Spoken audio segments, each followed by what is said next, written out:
In today's free tutorial, I'm going to show you how to create a free gradient text image picture or photo effect in Adobe Photoshop CC.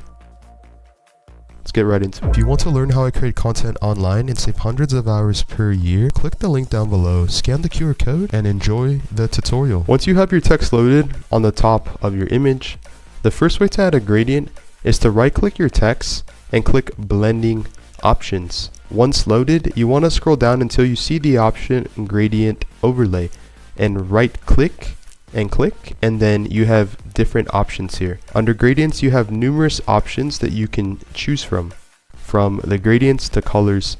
And in this case, if you want to experiment, you can choose a color of your choice, and you can even choose the gradient type or percentage. And if you're satisfied, you can click OK. You have other options here on the screen to divert, to reverse, or to line with the layer. You even have different styles from reflected to linear to radical, angle, etc., and then etc. You can even choose the angle of the gradient onto your text, and you can even scale in or scale out the effect like so.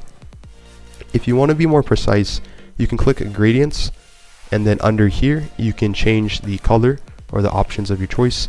You can click down, and then you can click and change the color.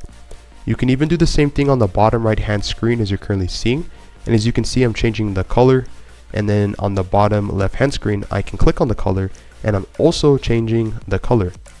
A bonus tip is that if you want to add a gradient, click U on your keyboard, drag a rectangle shape, and then under the area here next to color, click a gradient. And you can even choose a list of different gradients and then drag it underneath your text layer like so, and then click here under layers, overlay, and then there you have it. Again, if you want to learn how you can save hundreds of hours and money online per year creating content, click the link down below, scan the QR code, and thanks for watching this tutorial.